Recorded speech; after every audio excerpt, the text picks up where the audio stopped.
As we grow in our character and our understanding of our gifts, we'll be better equipped to clarify what our specific role is in the body of Christ. But before we clarify our role, we need to consider our values and vision. This is a process which will enable us to understand how we can best serve others.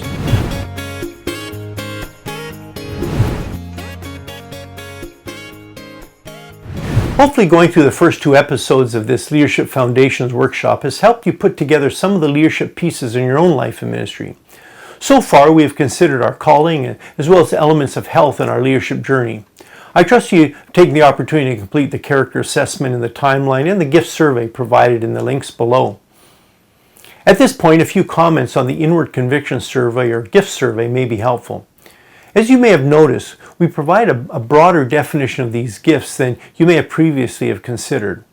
So as you go through the questions 1 to 10 of the inward conviction survey, you'll be able to, on page 19 there, identify gifts based on the 5 principles we discussed.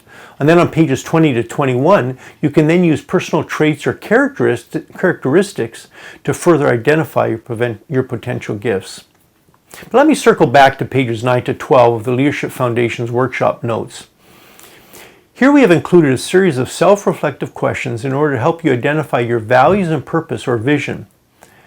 As you went through your timeline, you likely were able to begin to identify some of the values you acquired throughout your life experiences and how this, along with your gifts, has impacted the vision for service you may have. Now, I would like to help you clarify what your specific role or kingdom contribution may be. This begins with our values and identifying a biblical purpose. Once we have considered these, we will be able to articulate a personal calling statement. Our personal vision begins with our values. These are the principles or beliefs, what we believe to be true. Vision then actually grows from the soil of our values. We demonstrate our values through our behavior, even though we may not always be able to articulate specifically what our values are. Others may actually have a clear understanding of our values than we do, based on our own actions. So here are a few questions to help you determine your core values. From your timeline, what did you discover were some of the lessons God has taught you? And what character traits do you value? What is your passion? See, once you have identified these, we can better articulate our biblical purpose.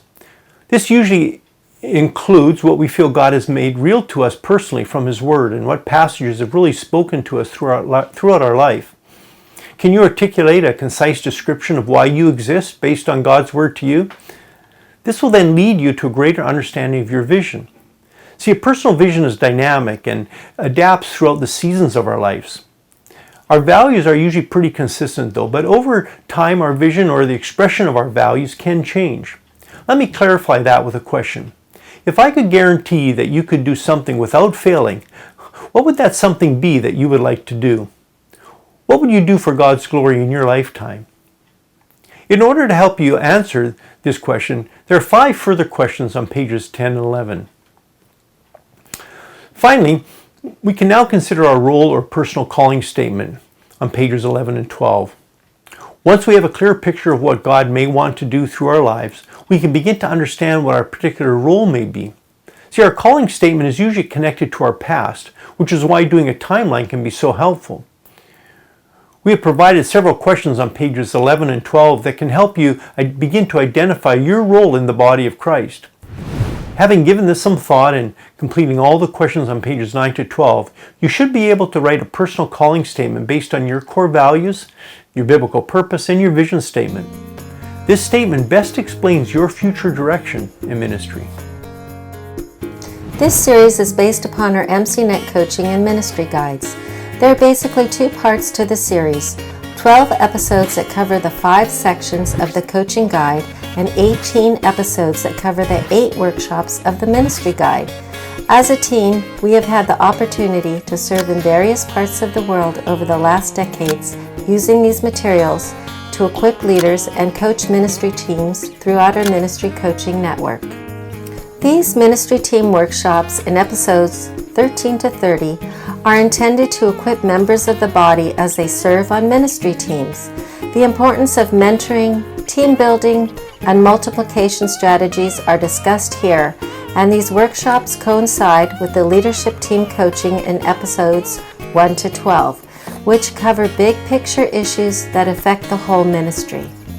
Each workshop has several episodes and can be listened to independently, though if you have the time, it would be helpful to listen to all of them, as they are connected and build upon each other.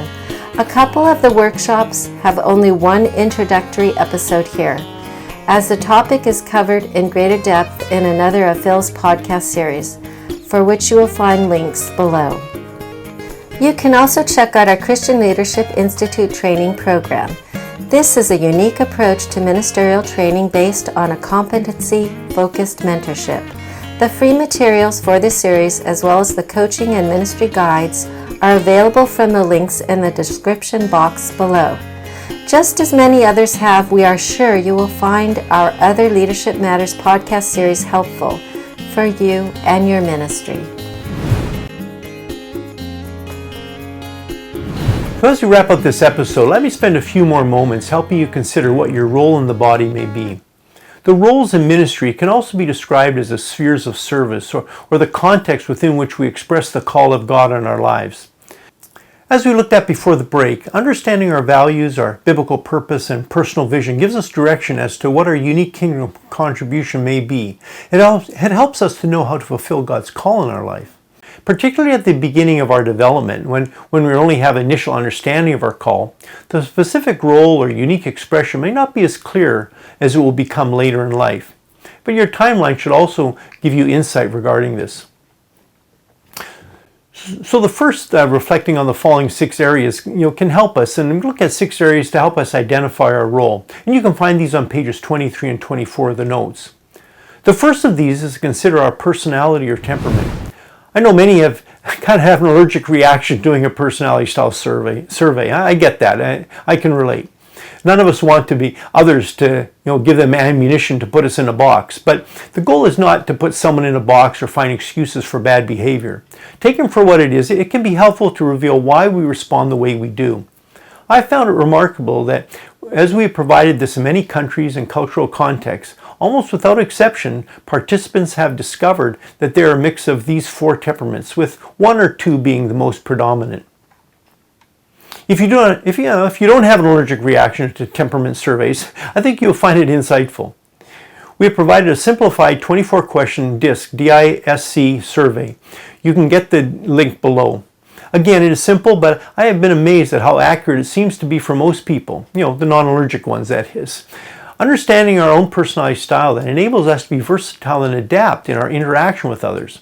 The application for those who are serving others in the body of Christ is pretty obvious. We can learn to appreciate our differences and mitigate potential personality conflicts. Last episode, we talked about gifts, and I provided an inward conviction survey or gift survey that many have found helpful over the years. I like the one we use here as it's based on inward convictions, not just external activities. Understanding our gift combination can help us determine our sphere of ministry or role. And as we saw before the break, our calling is usually related to the gifts God has given us, and these gifts are usually confirmed through our ministry experience.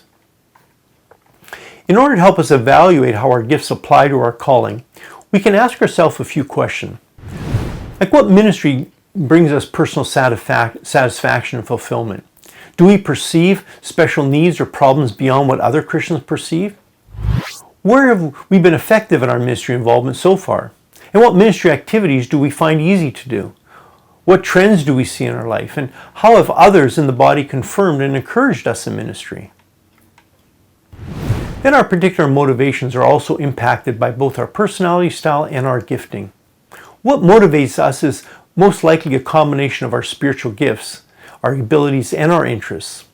The important issue is that we take the time to evaluate what motivates us and look for clues by reflecting on how God has used us in the past.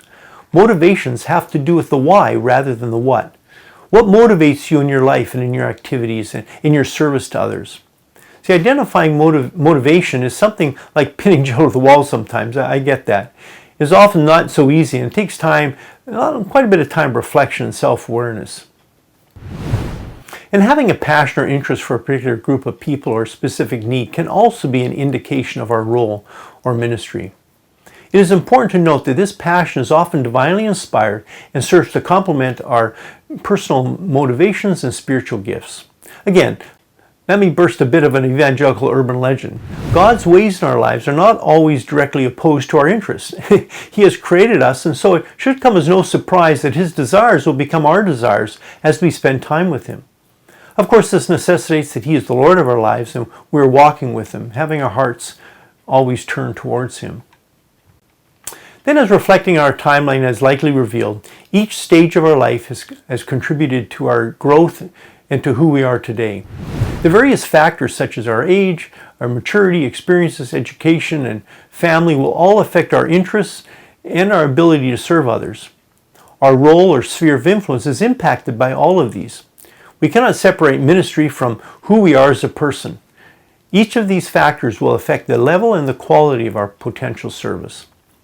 Which is why it's important to be realistic about how our stage of life affects our possible sphere of ministry. This doesn't mean that we limit God, but being realistic as to who we are is freeing, not limiting. For example, at under 6 feet, it was unlikely I was going to become a professional basketball player. Perhaps with enough motivation and practice, it's possible, but highly unlikely. I'm just saying. Of course, in life, we can all rise above certain limitations, but the fact is that God has placed us in certain families, societies, as well as an amazing mix of other factors that impact who we are and our potential contribution. Accepting the things we cannot change is one of the first steps to maturity and reaching our potential. And not having to live under the pressure of unrealized expectations that we or others put on us, well, that can be actually quite freeing. So as we reflect on these elements of our lives, these 5 so far I've talked about, we will begin to discover what purpose God has created us for.